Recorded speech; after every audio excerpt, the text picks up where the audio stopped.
হেফাজতে ইসলাম বাংলাদেশের সম্মানিত আমির এ মুহতারাম আল্লামা শাহ মুহিবুল্লাহ বাবু নগরী দামাত বারকাতুহুম, তিনি জামায়াত ইসলামকে ভোট দেওয়া বা মুসলমানদেরকে ভোট দেওয়া থেকে বিরত থাকার কথা বলেছেন।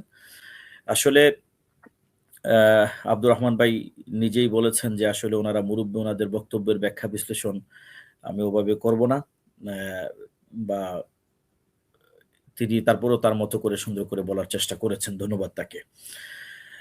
আসলে এই বক্তব্যটা তো আমার কাছে মনে হয় একদিক দিয়ে আমাদের স্ববিরোধী হয়ে যায়। কেমন? আল্লামা মামুনুল হক সহ খেলাফত মজলিস ২টা, তারপরে নেজাম ইসলাম পার্টি, আরো কয়েকটি কৌমি ভিত্তিক দল ১০ দলীয় জোটের মধ্যে রয়েছে। তাদের মধ্যে একজন শীর্ষ নেতা আল্লামা মামুনুল হকও রয়েছেন। তো যদি বিষয়টা তিনি তেমনই মনে করেন, তাহলে তো তিনি যারা হেফাজতের সিনিয়র লিডার রয়েছেন, যারা এখন ১০ দলে জামাতের সাথে রয়েছেন, তাদেরকে তো দল থেকে লিগ্যাল নোটিশ বা বহিষ্কার করা দরকার ছিল। আমার কাছে মনে হয় এটা একটি রাজনৈতিক বক্তব্য, বা উনি ওনার জায়গা থেকে দিয়েছেন, এটা ব্যাখ্যাটা উনি ভালো করে দিতে পারবেন আসলে উনি কোন উদ্দেশ্য এইটা বলেছেন। সেই দৃষ্টিকোণ থেকে আমার কাছে মনে হয়, আমি তো আব্দুর রহমান ভাই থেকে আরো কম জানা মানুষ, আমি এই বিষয়টা আমি এখনো ব্যাখ্যা করতে পারছি না। তবে আমরা বিগত দিনেও কিন্তু ৪ দলীয় জোট যখন ছিলাম, মুফতি ফজলুল হক আমিনী রহমতুল্লাহ আলাইহির ইসলামী ঐক্য জোট, জামায়াত ইসলামী, তারপরে আন্দালিব রহমান পার্থর যে দল বাংলাদেশ বিজেপি, বাংলাদেশ জাতীয় পার্টি বিজেপি, তারা মিলে কিন্তু জোটে ছিলাম, একসাথে রাজনীতি করা হয়েছে। এখন সেই আওয়ামী লীগ পালিয়ে যাবার পর, ১৪ দল পালিয়ে যাবার পর, নিষিদ্ধ হবার পর, এখন আমরা কিন্তু দীর্ঘ সময় যারা একসাথে ফেসিবাদের বিরুদ্ধে যুদ্ধটা করেছে, এখন তারাই কিন্তু নির্বাচনে একে অপরের বিরুদ্ধে ভালো একটা শক্তিশালী অবস্থান দাঁড় করিয়েছি। আসলে এজন্য অনেকেই আমাদের কষ্ট হচ্ছে যে আসলে আমরা এখন কোন দিকে যাই।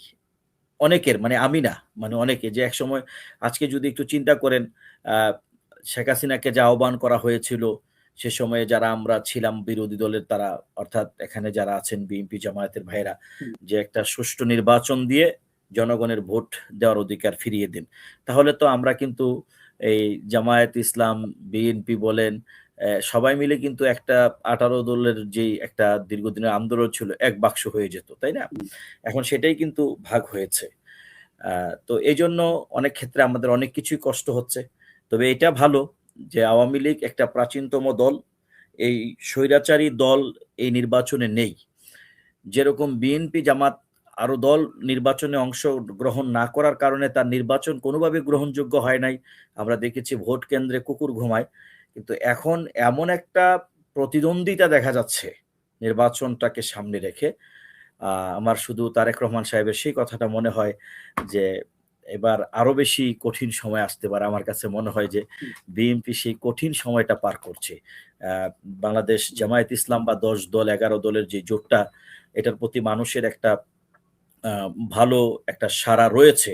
বাকি আমরা ভোট কেন্দ্রে গিয়ে মানুষের মন, মানুষের ইচ্ছা বদল হয়, সেটার যদি একটা পরিবর্তন না হয়, বলা যাচ্ছে না আসলে জনগণ নীরবে আপনার ব্লাড যে বাক্সটা আছে, ভোটের যে বাক্সটা আছে, সেটা কোন দিকে কার দিকে নিয়ে যাচ্ছে, এটা বোঝা যাচ্ছে।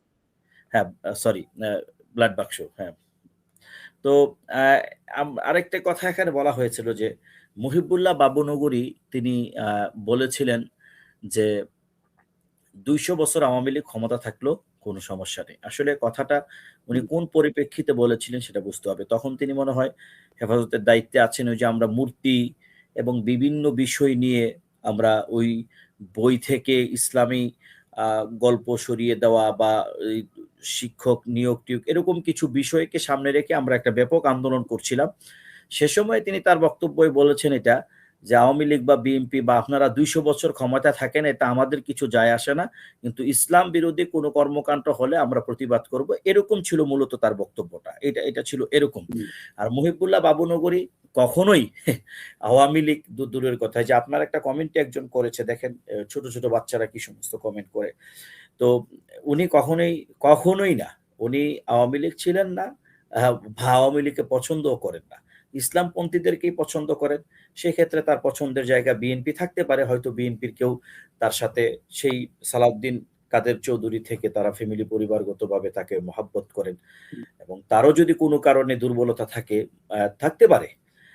এজন্য আমার কাছে এরকম মনে হয় না তাকে যে মানে গালাগাল দেওয়া বা অকথ্য ভাষায় যে সমস্ত সমর্থকরা তাকে কথা বলছেন সেটাও গ্রহণযোগ্য নয়। আবার ভোটের রাজনীতিতে সামনে রেখে অনেক রকমের কথাই বাজারে থাকবে। তবে ব্যক্তি বিশেষ তার বক্তব্যটা সেভাবেই দেওয়া উচিত, যেন বক্তব্যটার মধ্যে রেসপেক্ট থাকে, সম্মান থাকে। একপাক্ষিক যেন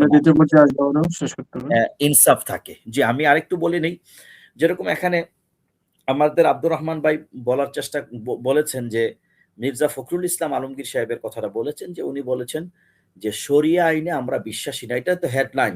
দেখেন, মাদ্রাসার ছাত্রদের মতো বা ইসলামিক কিছু বিষয় নিয়ে পড়াশোনা করেছে তাদের মতো আমাদের অন্য ভাইয়েরা বক্তব্য এত সুন্দর করে দিতে পারেন। আপনি যত বড় নেতা বলেন, ২-৪ জন। আসলে উনি যেটা বুঝাতে চেয়েছিলেন বা এর আগে পরে অনেকবার বলেছেন যে দেখেন, ওই জামাতের সাথে তাদের জোট থাকার কারণে বিভিন্ন সময় প্রশ্ন করা হতো। সেই পরিপ্রেক্ষিতেই তিনি বলতেন, তিনি হয়তো এভাবে বলতে পারতেন, দেখেন আমরা শরিয়া আইন বাস্তবায়নের রাজনীতি করছি না, জামাত ইসলাম বা অন্যান্য ইসলামিক দলগুলো করে, কিন্তু আমরা বিএনপি একটি গণতান্ত্রিক দেশ, আমরা শরিয়া আইনে বিশ্বাসী না বলতে তিনি আরো অনেক জায়গায় এই ব্যাখ্যাটা দিয়েছেন। যদি এইটা হয় তাহলে তিনি তার জায়গা থেকে সঠিক বা তিনি তার জায়গা থেকে দলের বক্তব্য দিয়েছেন। কিন্তু আমরা এটা প্রতিবাদ জানাই যদি বক্তব্যটা এরকমই হয়ে থাকে যে আমরা শরিয়া আইনে বিশ্বাসী না। তো উনি উমরা করলেন কোন আইনে, উনি নামাজ পড়েন কোন আইনে, বিয়ে শাদী হলো কোন আইনে।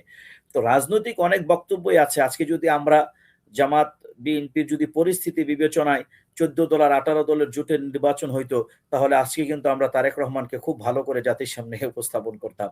আবার এই জামায়াতে ইসলামী কিন্তু খুব সুন্দর করে জামায়াতের নেতাদেরকে যে ফাঁসি দেওয়া হয়েছে, গুম করা হয়েছে, আমাদের প্রতি যে জুলুমটা হয়েছে, মুফতি আমিনীকে 21 মাস গৃহবন্দী করা হয়েছে, তিনি সেখানে ইন্তেকাল করেছেন, এই বিষয়গুলো কিন্তু আমরা খুব ভালোভাবে মাঠে বলতে পারতাম। এখন আমরাই এখন নির্বাচনটা দুই পার্টি যারা একসময় জোটবদ্ধ করেছে, এখন আমরাই কিন্তু একে অপরের সাথে নির্বাচনটা হচ্ছে। তবে ভালো লাগার বিষয় হচ্ছে এটা একটা প্রতিদ্বন্দ্বিতামূলক নির্বাচন হবে, এবং অন্যান্য সময়ের চাইতে আমি মনে করি যে এখন আহাজারি বা আপনার মনে করেন যে রাহাজানি, ওই যে একটা মারামারি আওয়ামী লীগ থাকলে হতো, বিএনপি গোলাগুলি হয়, সেগুলো থেকে অনেকটাই আমার কাছে মনে হয় বাংলাদেশ এখন কিছুটা নিরাপদ, আরো নিরাপদ হোক, সহিংসতা যেন না আসে।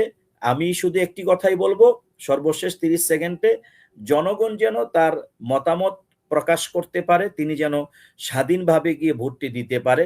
আমি মনে করি এই ক্ষেত্রে বিএনপিদেরও কথাবার্তা বলার ক্ষেত্রে যেরকম লক্ষ্য রাখা উচিত, ঠিক তেমনি ভাবে অন্য যারা আছেন, 11 দল বলেন, অন্য যারা আছেন, প্রত্যেকেই কিন্তু যার যার জায়গা থেকে আমাদের কথাবার্তা বলার ক্ষেত্রে, কারণ সাবধানে বলতে হবে, কারণ এখন জনগণ নিজেই একজন সাংবাদিক এবং নিজের হাতেই একটা টেলিভিশন আছে, সেই ক্ষেত্রে কিন্তু বিচার করছে।